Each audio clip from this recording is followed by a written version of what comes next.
So my first question is, have you ever noticed a shift in a player's confidence or behavior after returning from like a serious injury? That is a good question.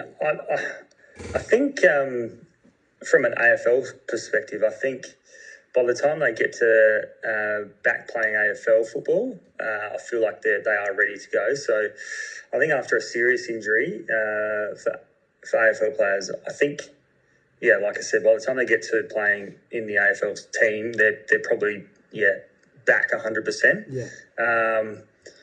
I suppose I reckon the only one I probably noticed was a couple of years ago when Eddie Betts had his appendix out, and I reckon that one they sort of rushed him back because it was, I can't remember whether it was the finals or getting close to the finals, and they brought him back.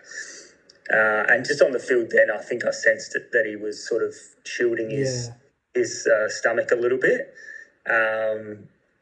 That's probably one time that I noticed it. But generally, people with knees and those serious injuries where they've been out for a sort of an extended period of time, I feel like they've done the training block and then they've come back through the SANFL and so I feel like generally I don't notice on field as much as probably. You would think. I think it's okay. Probably back to 100% by then. Yeah. Do you think players sometimes come back before they're mentally ready? And if so, how has that shown up in games? Yeah, I definitely think the mental side, I reckon players have come back before they're ready. I feel like you can do as much training as you want and your injury is fully healed physically. But I feel like until you've actually gone out and played so for AFL footballers, like there's a distinct difference in intensity from SANFL football, and there's only so much sort of training you can do to replicate that sort of intensity. Yeah. So from a mental side, I definitely think the players would come back. Not know it like before they're mentally ready, because I don't think you can fully know for sure until you get out there and prove to yourself that you can do it. If that makes sense. Yeah.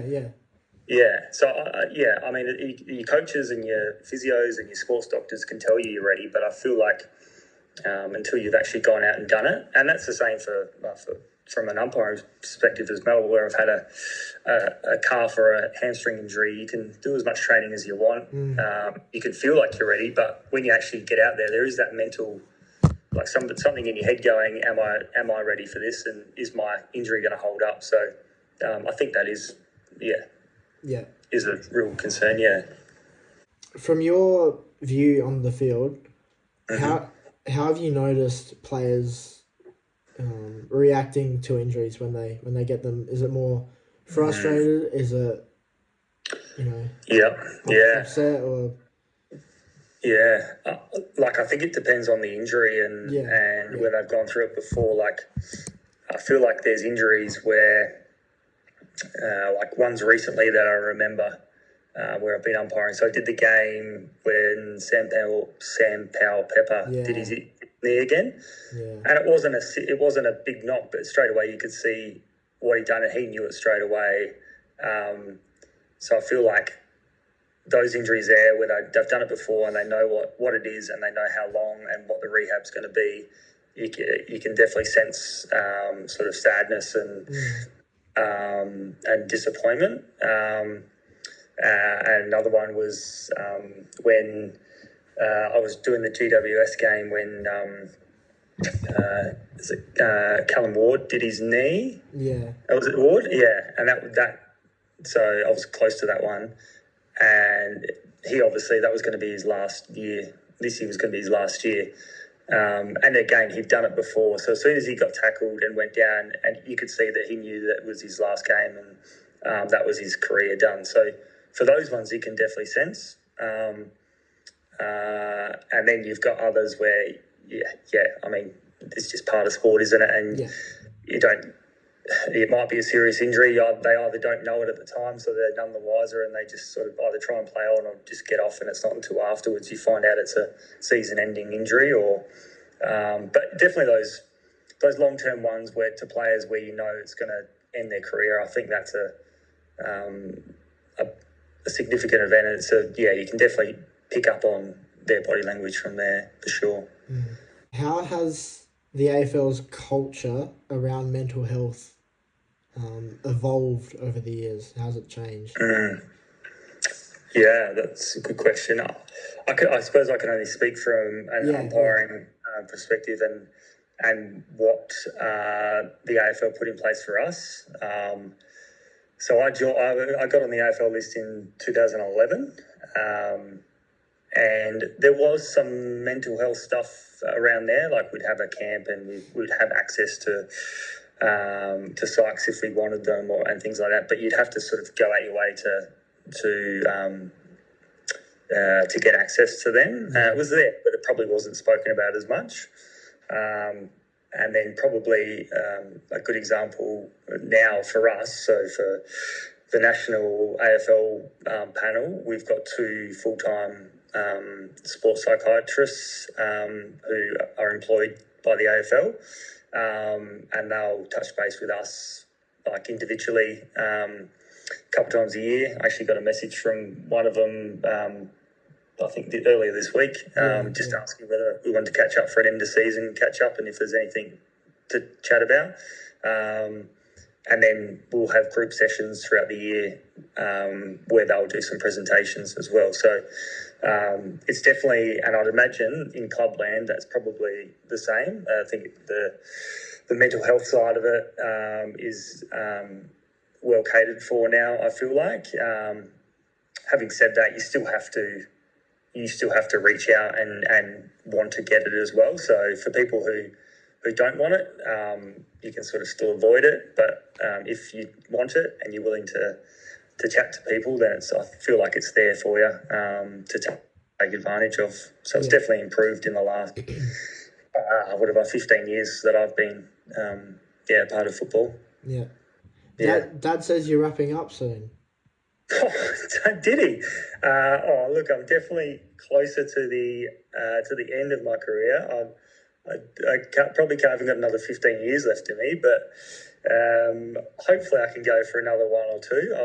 I'll see. Definitely next year. I've got a contract for next year, and then a little bit different than 15 years ago, that's for sure. Yeah, but he's not retiring me yet. Don't get him to retire me just yet. 2 more questions. No worries. What do you think sports organisations could do better to support mental health with just anything? It could be injuries, it could be, recovery, or just overall. Yeah. Especially, what could the AFL improve? Yeah. Good question. It's a tough one. I mean, from my experience, it's probably more I think when you get injured and you're out of the game and you're removed from sort of the group and the group environment, and you're doing rehab. And for us, rehab's sort of done by yourself a lot of the time, but there's others in the state that are injured as well. I feel like that can be a pretty tough time because you're out of football. The isolation of it. Yeah, correct. So, and I know they try, but I feel like potentially that's an area where they could probably touch base a little bit more, because that's probably the time where you're probably mentally going through it a little bit. I feel like. I mean, I know that they definitely try, and it is hard. Like being on an AFL umpiring panel, we're all over the country. So for 2 people or all the coaches to be across how everyone is travelling mentally in different states can be difficult. Maybe that's an area I feel like could be improved. But on the whole, I feel like it's, like I said, it's there if you want it. And if I was injured and I needed somebody, I could reach out. But it's probably that sometimes maybe they need to sort of come to you a little bit more, especially when you're going through those sort of injury times, I reckon. And I'd imagine that would be similar for players and for players of AFL and other sports, I'm guessing. Probably a similar thing. I know that players often speak about how hard rehab can be and how isolating it can be and mentally draining it can be. So, yeah.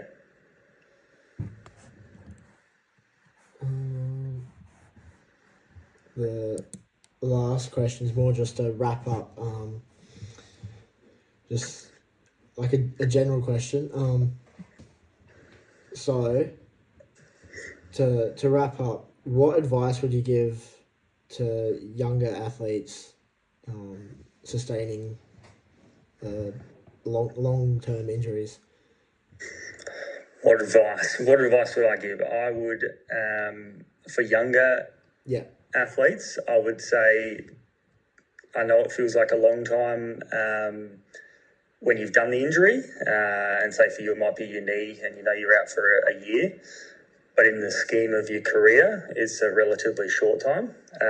So try and look forward and not think of it as that it's going to destroy your career, because in the scheme of things, you've probably got a 15, 20-year career ahead of you. So one injury now probably isn't going to affect that. I'd say keep talking to people and reach out to people if you need to, because there will be times when it does get tough and you feel like you're not going anywhere or improving. So definitely keep talking to people, and whether that's parents or coaches or sports psychs, just use the resources. They're probably the two main things, I reckon. Like, yeah, it's a tough time, and long-term injuries, it's tough for everybody.